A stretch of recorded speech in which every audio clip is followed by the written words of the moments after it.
Hi guys, and welcome back to my channel. I'm Peter, and today I am super excited because I'm going to introduce you to the latest member of my family, which is the FX Wildcat MK3. Ever since I got back into airgunning a couple of years ago, I have been a huge fan of the Wildcat, and that's mainly because of the looks. I never shot it before, but I'm gonna change that later today. The video today is gonna be on what to do with a new gun when you receive it. You don't just take it out of the box and go out and start shooting. There are a few things you need to do. One of them is cleaning the barrel. Some don't, and their groups will be all over the place for the first couple of hundred shots. But it's a very good idea to clean the barrel. And of course there's a number of other things that you need to mount to the gun. And this is what I'm going to show you today. But first, let's take a tour of the gun. So here it is, close up. But let's take a small tour. I'm not gonna go too much into detail about it because I bet you already know many of the things, but let's start back here. I don't know if you can see it. That's the power wheel. Goes from 1 to 7. This one is a compact, so it comes with a 500 ml barrel. Up here you have the fill gauge, and then there's this cover on it.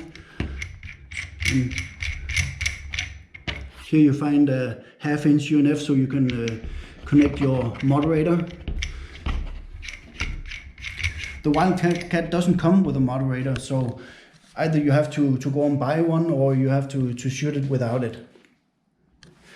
Turning the gun around,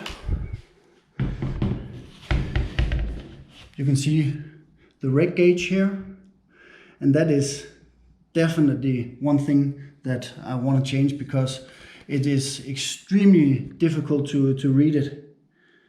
I can show you here, put them up next to each other. This is the one that I'm planning to install.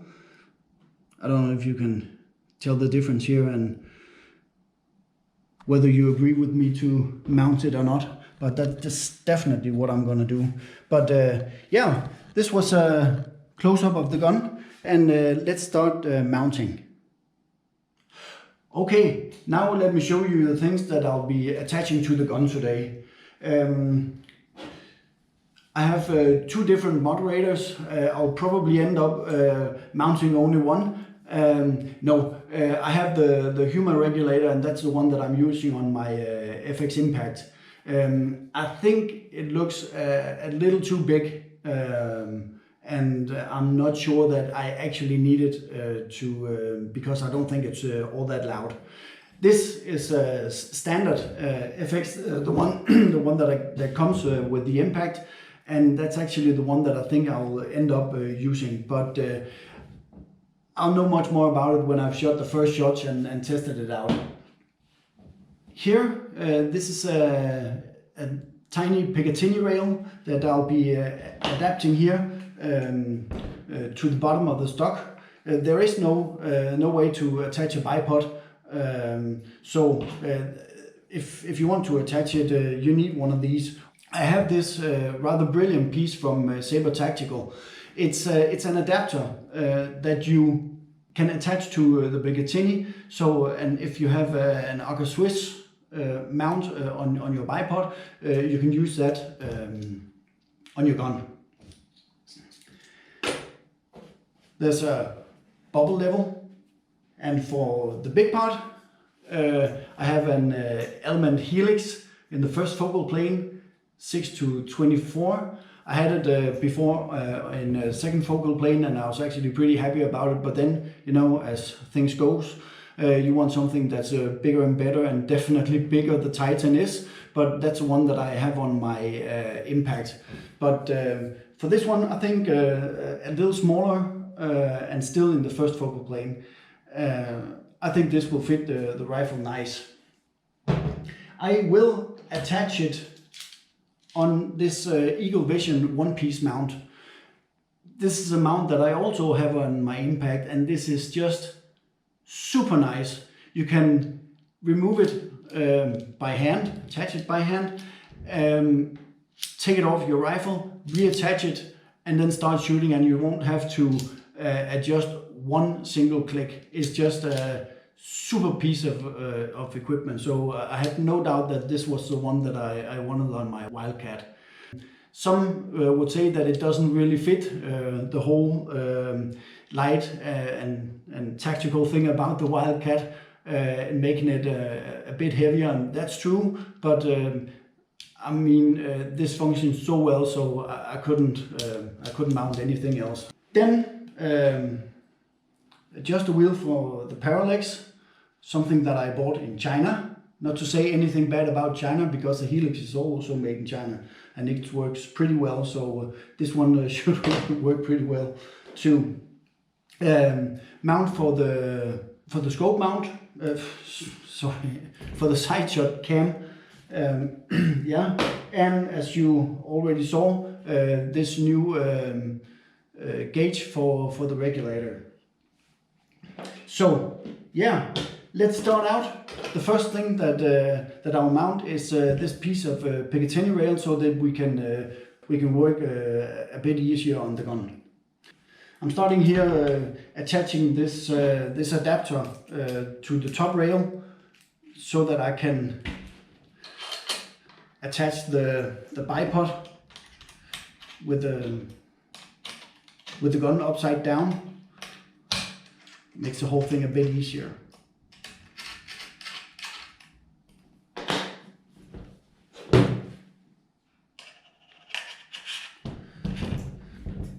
There.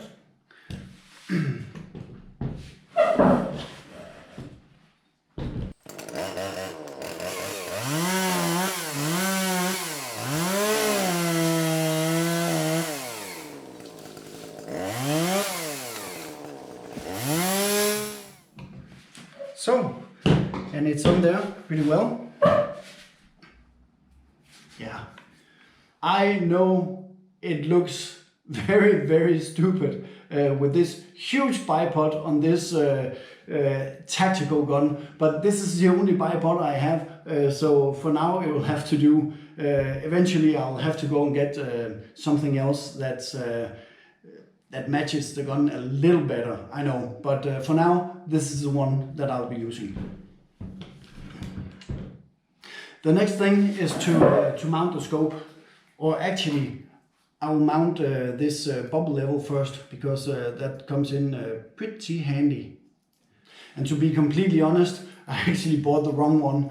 You can see I bought the one that's fitting a smaller picatinny, but yeah, anyway, you learn every day. So anyway, mounting this so that we can get the gun level while we're mounting the scope. There. Now mounting this one-piece mount.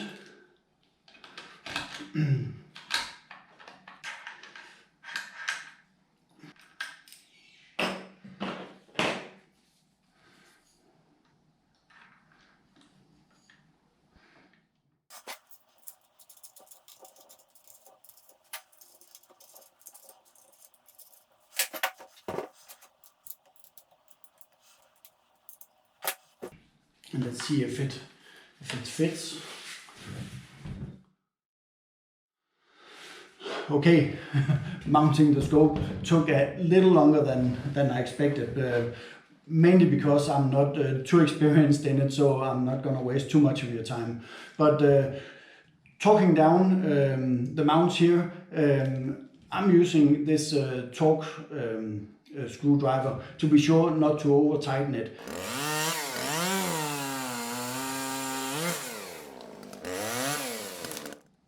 There. And it still works freely, that's nice. And the scope is mounted. Next thing to mount is this mount for the side shot.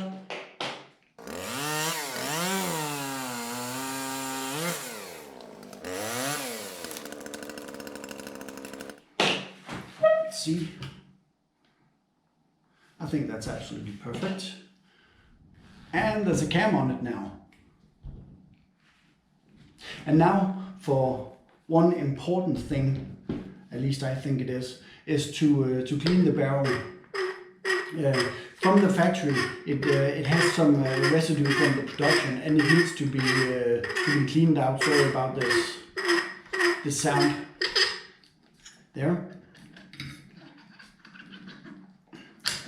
So yeah, as I said earlier, it's a good idea to clean your barrel completely before you start shooting. Otherwise, you'll have to shoot like at least 200 shots before the groups will start to close in. So it is pretty simple. You just loosen this jam nut, and the barrel or the liner comes right out. Here it is. It looks very short, but this is how a 500 millimeter looks like. Actually, in the Wildcat, it's not 500 millimeters. It's more like 480 something. But yeah, never mind. Let's start cleaning. Put the gun aside. And what I usually do is that I take, one moment, some ballistol, some string with a piece of cloth, and then a few pieces of cloth. First up, I soak the cloth here, and then I pull it through to take all the residue out. After doing that, I start running through some clean pieces of cloth, and at the end the barrel will be completely clean. But anyway, let's get going.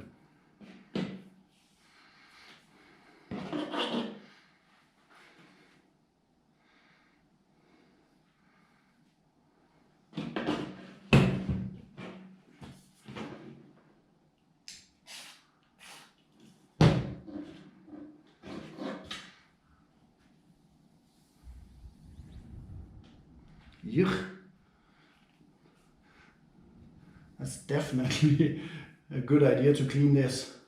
But then you just drag it through like a couple of times. You can actually feel the resistance of the cloth being less and less the more times you pull it through. There are a number of ways of doing this, and I've seen people do it in many different ways. You can get these professional kits to do it, but I mean, this is cheap and it works, and it's not that often that I use it. So I mean, this is okay for me, but if you have different ways of doing it, and if you have something not to do, please leave a comment in the comment section below. It would be nice to hear some different approaches to this. Okay, I think I've cleaned it out pretty well now. So now it's time to change this and start running through the clean ones.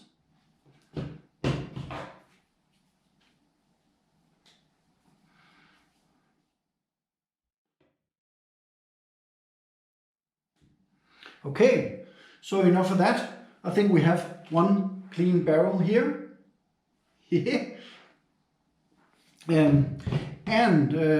As you can see, there are some O-rings on the liner here. Normally I would put on a carbon fiber barrel sleeve, but I forgot to order one when I ordered the rifle. So what I am gonna do is that I will find some extra O-rings in the right size, and I'll just attach a few more. Some say it works, some say it doesn't, but I mean, I definitely don't think it's gonna do any damage. So I'll put on, let's say 4. Normally it's 2. So I'll put 4 O-rings on.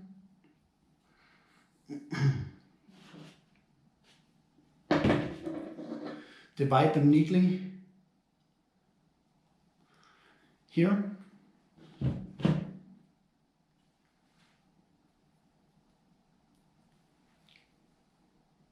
I think that will do. I will put some tape on it just to keep them in place.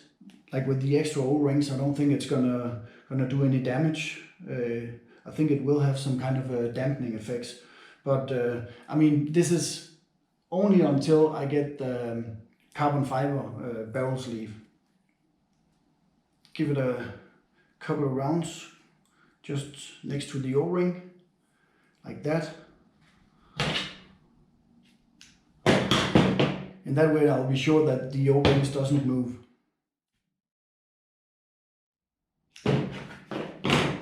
Now it's done. Is that the most fancy looking barrel liner you've ever seen? It definitely is to me. Okay, now just inserting it. Just want to lube up the O-rings again. I don't think I actually did it, but just a tiny little bit there. Wiping it off in my pants, of course. And then just sliding it slowly here into place, like that. Easy peasy. And the jam knot.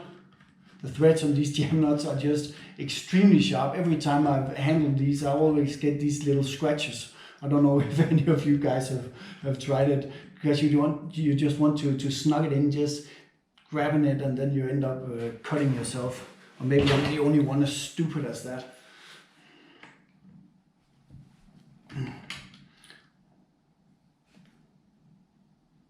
And then don't make it like super tight. Of course you don't want to make it too loose, but don't over tighten it. There! And then actually I like to put a little loop on the barrel housing here for the shroud to slide on easier and not making that sound that it did when I took it off. There. So, that's nice. Now the only thing that's missing is actually to change the pressure gauge for the regulator. And in order to do this, you need to take off this protective piece and take a wrench, and you just want to just crack it open. There. As I forgot to say that you can only fill it to 230 bar, but I mean, with the experience from the FX Impact, both Mark 1 and 2, with only one regulator like this, filling a gun to 250 bar and having the regulator around 100, that is a lot of pressure for one regulator to handle. So with this only filling to 230 bar, that makes a lot of sense, because at the end when I was shooting my Mark II, I only filled the gun to 230 bar, and I could see in the spread that it had a very positive effect. So I'm only happy to see that you can only fill this to 230 bar with only one regulator. But to get to this, you actually need to take off the stock, and while it's bleeding, I can easily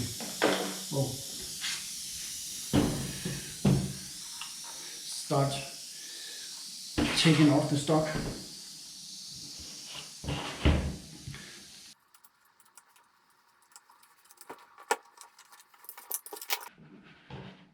And it just comes off very easy.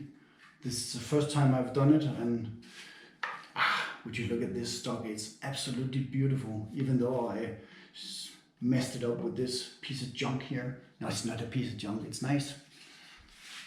But it's just a really nice stock. Actually, Ted Beer helped FX design it, and I mean, coming up with this is just pure genius. It's so nice and so light. Actually, I like it better in this synthetic stock than I like it in walnut or whatever you could.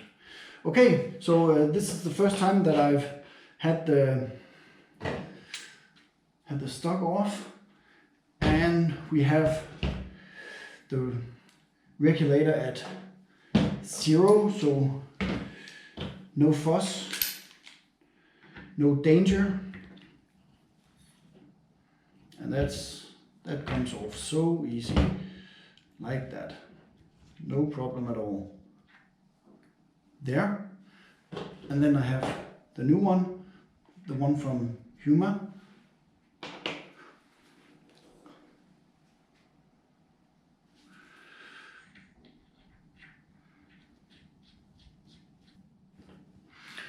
It's different.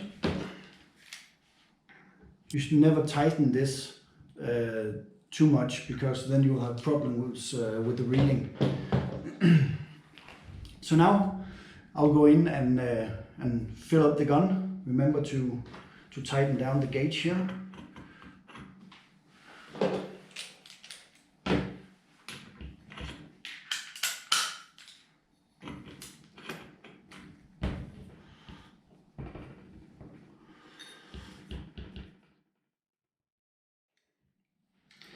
So, and now back from having fitted the new regulator gauge. I couldn't get it to stand completely horizontal, but yeah, never mind. I'm the only one who's gonna look at it, and I still think it looks great. And it's so much easier to read than the stock one. So I'm actually very happy with this change. So now it's just to put the stock back on. Luckily, easy operation.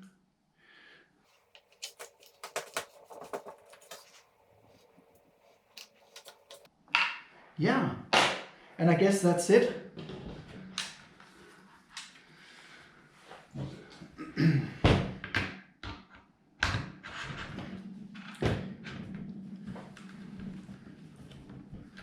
Like this, and then just for the show, putting on the moderator.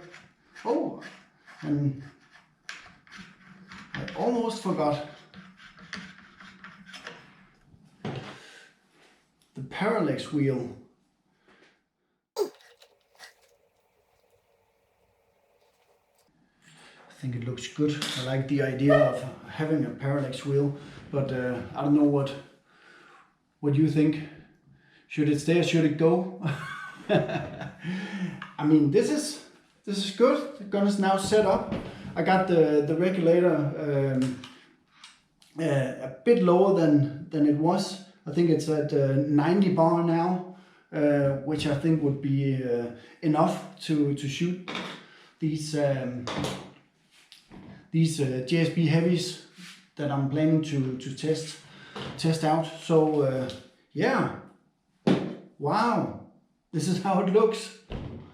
So with all this this equipment now attached to the gun, it's time to take the gun into the garden and start the shooting. Now we're back in the yard with the Wildcat, and it's been a few days since I did the setup. In the meantime, I've been testing the gun at different velocities and actually only with the JSB Heavy. I've been testing the heavies at velocities from 820 and all the way up to 950 feet per second. And I found out that it's performing best and making the best groups at around 855 feet per second. I was expecting it to be around 885, so 855 is not too far off. During the process of testing a new gun, there's always some kind of obstacle, and the only obstacle that I've actually met with the Wildcat is that I couldn't lower the velocity enough. But of course that's easy. I could just lower the regulator a little more, but I have the regulator at 90 bar, and I think that was okay, and just turned the hammer spring all the way down, and still I have the power wheel at 2 when I'm shooting it at 855 feet per second. I'll just show you what groups that you can expect after just a few days with the Wildcat. I'm not necessarily claiming to being able to shoot the perfect groups, but this is just the start, and after this there will be a period of fine-tuning to make the groups even tighter. So now I'll take some shots at the target, and you can see what you can expect.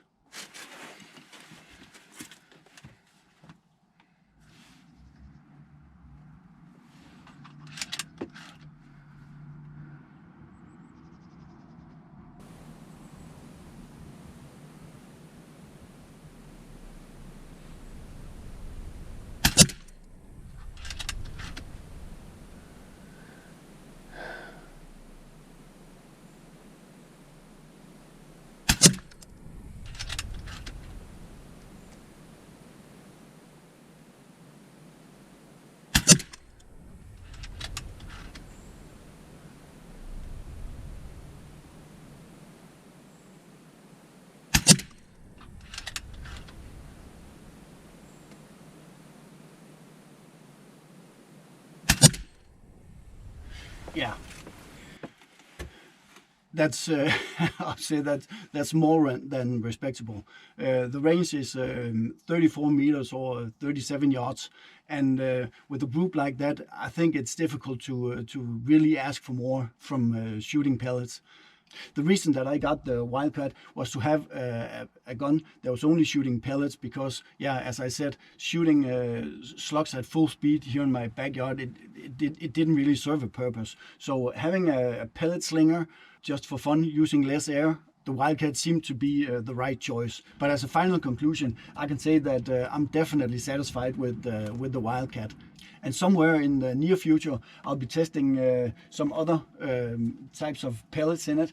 I have the Monster right here, the Monster redesigned, and I have actually I have the Beast as well, 60.2 grain. That usually requires quite a lot of velocity, so I'm quite excited to see how that performs.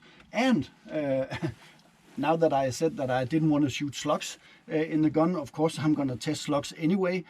I have the Knockouts 10 grainers here. They don't seem to be performing well in the impact, so maybe they'll perform well in the Wildcat.